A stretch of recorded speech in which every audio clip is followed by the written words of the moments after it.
Hi guys, welcome back to my YouTube channel. ఈరోజు మనం గోంగూర chicken చేసుకోబోతున్నాం. ఫస్ట్ కొంచెం ఆయిల్ వేసుకోవాలి. ఆయిల్ కొంచెం హీట్ అయిన తర్వాత మనం ఇలా కడిగి పెట్టుకున్న గోంగూర కొంచెం వేసుకోవాలి.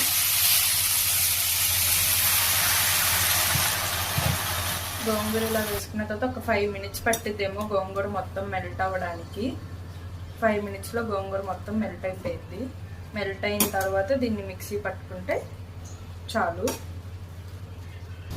మొత్తం ఇలా దగ్గరికి వచ్చింది. ఇంకొంచెం సేపు ఉంటే ఇంకా మంచిగా మెల్ట్ అయ్యింది. మొత్తం ఇంకా అయిపోయినట్టే. అబ్బా, అసలు ఉడుకుతుంటేనే ఎంత మంచి వాసన వస్తుందో. అసలు ఈ కన్సిస్టెన్సీలోకి వచ్చేసిన తర్వాత గ్యాస్ ఆపేసుకుని ఒక 5 minutes ఇది చల్లారిన తర్వాత మనం ఇంకా మిక్సీ పట్టేసుకోవచ్చు. ఇలా ఒక బౌల్ పెట్టుకుని దీనికి సరిపడా ఆయిల్ వేసుకోవాలి. మనం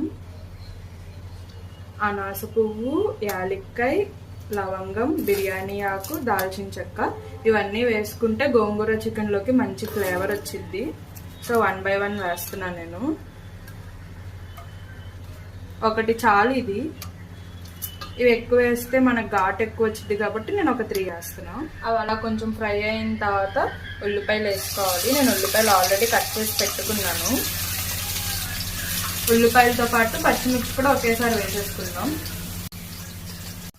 ఉల్లిపాయలు ఇలా లైట్ గోల్డెన్ బ్రౌన్ కలర్ వచ్చిన తర్వాత మనం కొంచెం అల్లం వెల్లుల్లి పేస్ట్ వేసుకుందాం. పచ్చివాసన పోయేదాకా కొంచెం దీన్ని ఇలా ఫ్రై అవనిద్దాం.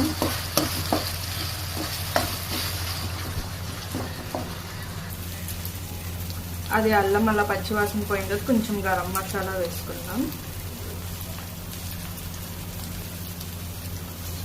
కొంచెం పసుపు,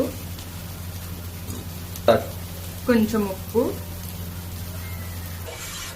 కట్ చేసి పెట్టుకున్న టమాటాలు వేసుకుందాం. ఇప్పుడు గోంగూర బాగా మగ్గిన తర్వాత ఇప్పుడు మనం కడిగి పెట్టుకున్న చికెన్ని వేసుకుందాం.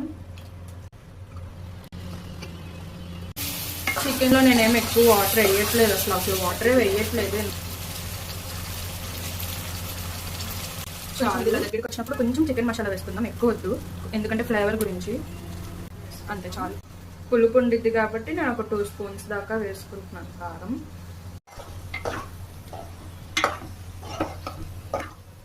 ఇప్పుడు మిక్సీ పట్టుకున్న గోంగూర వేసుకుందాం. ఆ టేస్ట్ బాగుంటుంది. అంతే, ఇంకా అయిపోయింది. మంచిగా భలే వాసన వస్తుంది.